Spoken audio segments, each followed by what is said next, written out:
አሁን እናት አባትህ ጋር ከሆንክ ይሄን ቪዲዮ እየሰማ ከሆነ ኦርቶዶክስ ብትሆን ፕሮቴስታንት ብትሆን ሙስሊም ብትሆን በምታመልከው አምላክ ይዣለሁ እናትን ይቅርታ ጠይቃት። አሁኑኑ ጉልበቷ ላይ ወድቀ ይቅርታ ጠይቃት። ልታጠፋ ትችላለች እኮ እናትን ልታናደድ ትችላለች እኮ ግን በቃ እሷ ትክክል ነች። ሁሌ እናት ሁሌም ልክ ነች። ምንም አታውቅም። አንተ ከሷ ወጥተህ ደግሞ አንተ አዋቂ ልትሆን አይደለህም። እሷ ነች አዋቂ። ደስ ይበላት፣ ይቅርታ በላት። መጀመሪያ this is rule። የመጀመሪያው ስቴፕ ከቤት ነው የሚጀምረው።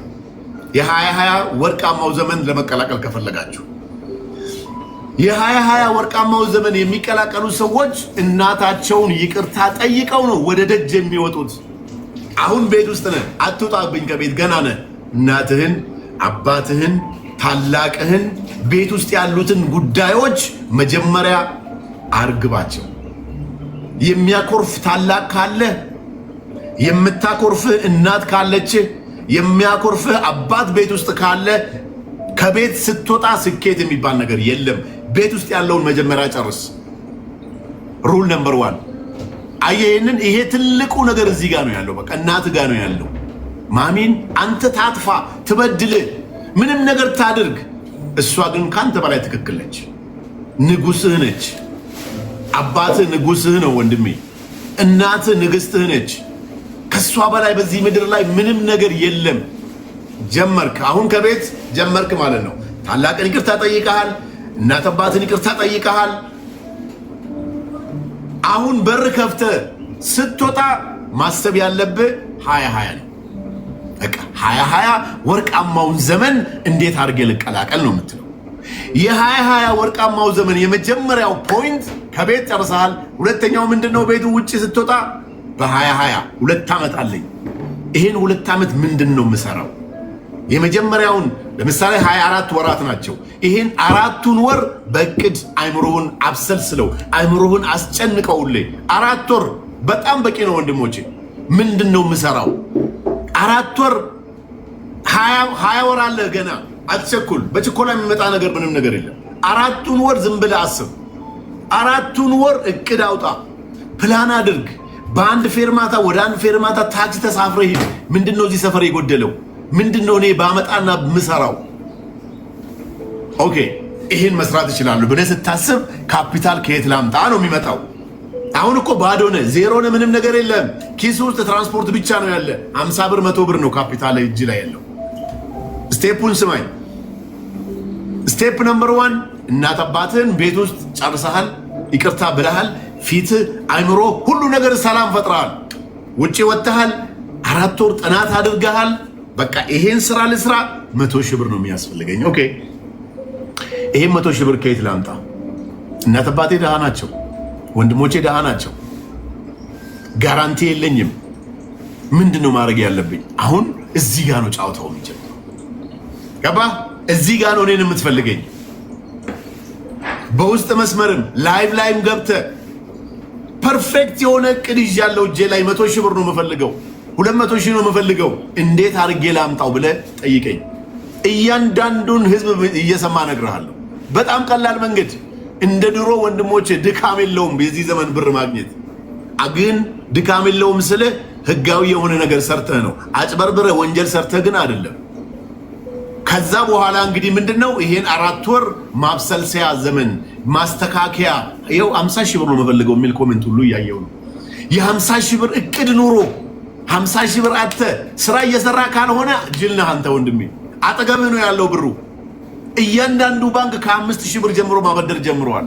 እንዴት ነው የምበደረው? በምንድን ነው የምበደረው የሚለውን ጉዳይ ደግሞ እያወራንበት እንሄዳለን ማለት ነው።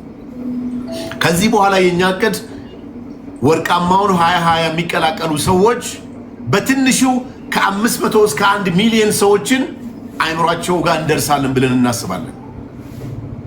በትንሹ 1 ሚሊዮን ሰው ጋር ከደረስን በዚህ 2 ዓመት ውስጥ 500 ሺህ ሰው ይሄን ነገር ቢተገብረው 250 ሺህ ሰው ደግሞ ወደ ስራ ገብቶ ውጤታማ ቢሆን የ2020 ዘመን እየመረቃት ይኖራል ማለት ነው። በዚህች 1 ሳምንት ውስጥ በቀደም አንዱ ገብቶ ምን አለ? በእምነት እንኳን ብትወስደው መንሱር እኔ ሱቢ አልሰግድም ነበር አለኝ። አሁን ግን ከ2020 ማሰብ ከጀመርኩ በኋላ ከፈጣሪ ጋር ያለኝ ግንኙነት ጨመረ አለኝ። ሱቢ ኦን ታይም ነው የምሰግደው፣ ሰላትን በሰዓቱ ነው የምሰግደው አለኝ። እንደዚሁ ቤተክርስቲያን አልሄድም ነበር አለኝ። ግን የመጀመሪያው ከጌታዬ ጋር መታረቅ ስላለብኝ ወደ ቤተክርስቲያን ሄጄ ከጌታዬ ጋር ታርቅ ያለው አሁን 2020ን ንጹህ ሁኜ ተቀላቅያለሁ ነው። እናት አባት ጋር ጉዳይን ጨርሰሃል፣ የምትሰራውን ነገር አስበሃል። ወደ መሬት ለማውረድ መስጊድ ያስፈልጋል፣ ቤተክርስቲያን ያስፈልጋል ወንድም። ይሄን ደግሞ አንተ ነህ በቃ የምታደርገው፣ ሌላ ምንም ነገር የለም። ይሄ እንደዚህ እያደረገ እየቃመ ኮሜንት ኔጌቲቭ ምናምን ተዋቸው እነሱን። አንተ ትልቅ ሰው ነህ። አንተ እኮ ሌላ ዓላማ ያለ ሰው ነህ። አንተ እኮ የ2020 ዘመን ልጅ ነህ። አንተ እኮ በ2020 ልትቀየር ወስነሃል። ስለዚህ 2020ን ያኔ ነው እንግዲህ የምትጀምረው። ከአምላክ ጋር ትታረቃለህ። ዝሙተኛ ከሆንክ ዝሙትን ታቆማለህ። በተቻለ መጠን ሳይሆን ማቆም አለብህ እንጂ በቃ ቶታሊ ማለት ሁሉም ሰው ይሳሳታል ወንድሞቼ። እንደ ዝሙት ደግሞ ዱንያችሁን የሚያበላሽ ነገር የለም። ማንም ይሳሳታል። ግን ዘውታሪ አትሁኑ ነው እያልኩ ያለሁት። የሰው ልጅ ሊያጠፋ ይችላል፣ ወደ ፈጣሪው ይመለሳል። ግን ኤቭሪዴይ ዲፍረንት ካይንድ ከተለያየ ወንድ ጋር ከተለያየ ሴት ጋር የሚሄድ ወንድ የምትሄድ ሴት ትረስት ሚ አንድ ሰው የማፍቀር እድሏ በጣም ጠባብ ነው የሚሆነው። ያንን ነገር ፈጣሪ ከውስጧ ያወጣታል። ዝሙተኛ ሰዎች በዚህ ምድር ላይ ስኬታማ አይደሉም። በመጽሐፍ ቅዱስም ውሰደው፣ በቁርአንም ውሰደው፣ በፕሮቴስታንትም ውሰደው። ዝሙትን በጣም የሚጠየፉትና ለኑሮ ወደኋላ መቅረት ትልቁ አስተዋጽኦ ዝሙት ነው። እንዳትቀዱብኝ፣ እቺን ነገር እኔ በራሴ ህይወት አውቀዋለሁ። ከዛ ህይወት ወጥቼ ምን አይነት ህይወት ውስጥ ዛሬ እንዳለው አውቀዋለሁ። ገና ይሄን ልሰራ ብዬ ሳስብ ለዛ ስራ አላህ ከማላቃቸው ሰዎች ስራው ተሳክቶ አገኘዋል። ዝሙት ስታደርግ ግን እውነቴን ነው የምነግረው ወንድሜ፣ ያቀድከው እቅድ ሁሉ የምትበላ የምትጠጣውን እኮ አታጣም። የሆነች ብር እኮ እጅ ላይ አለች፣ ግን ለውጥ የሚባል ነገር አታይም። መሻሻል የሚባል ነገር አታይም። ከፍታ የሚባል ነገር ግን አታይም። ልትበላ ልትጠጣ ምናምን ፈጣሪ የፈለግከው ብታጠፋ ያበላሃል፣ ያጠጣሃል። ግን ያ ነገር ህይወት አይደለም ወንድሜ።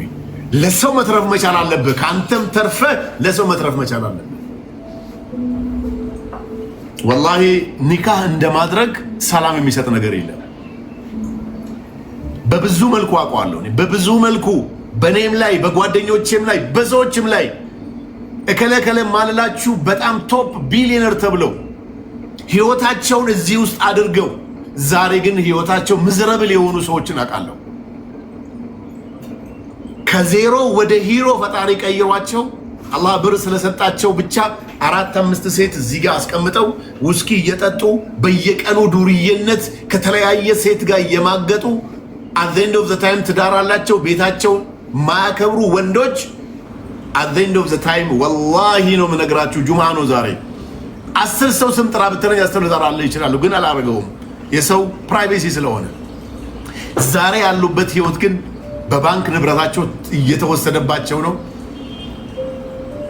ህይወታቸው ስጋት ውስጥ ነው፣ ጭንቀት ውስጥ ነው ያለው። ወደ ፈጣሪ ስትመለስ ግን ወደ ጌታ ስትመለስና ነገሮችን ሁሉ ስትተው ትረስት ሚ ፈጣሪ መንገዱን ይከፍትልሃል።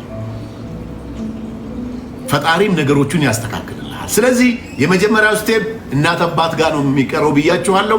እናት አባት ጋር እንደጨረስክ የውጭውን ጉዳይ ታደርጋለህ። ኢሚዲየትሊ ግን መሄድ ያለብህ ቤተ ክርስቲያንና መስጊድ ነው። ኃጢአትህን መታጠብ መቻል አለብህ። ወደ ጌታ መመለስ መቻል አለብህ። አምላክህን ማምለክ መቻል አለብህ። ስለዚህ ያንን ነገር ካደረግ ህይወትህ ሰላም ይኖረዋል ማለት ነው። ከዛ እንግዲህ ምንድነው የምሰራው? እንዴት ነው የምለወጠው? እንዴት ነው የምሻሻለው? እንዴት ነው ሚኒመም 100,000 ብር አግኝቼ ተበድሬ መስራት የምችለው? በሩ ክፍት ነው። ግን ቅድም ያልኩትን ነገር ውስጥ ህይወትህ ካለ መንገዶች ሁሉ ይዘጉብሃል። ምንም አይሳካልህም። ወቅ ይሄንን ፈጣሪን ማታመልክ ከሆነ እናት አባትን ማታመልክ ከሆነ ቤተ ክርስቲያን መስጊድ ማትሄድ ከሆነ ራስን ማታዘጋጅ ከሆነ ከመብላት ከመጠጣት ያለፈ ኪስ ውስጥ እንኳን ለነገ የሚሆን ነገር አይኖርህም። ግን እነዚህን ስቴፖች ስትጨርስ እንዴት ነው የማደርገው? ወላሂ እችን ስቴፕ ለ1 ወር ለ2 ወር ለ5 ወር ተግብሯት ለውጡን ታያላችሁ። በጣም ብዙ ሰው ላይ ሪሰርች የተደረገ ነው። ይሄ በእርግጠኝነት ነው አፌ ሞልቼ የምነግርህ።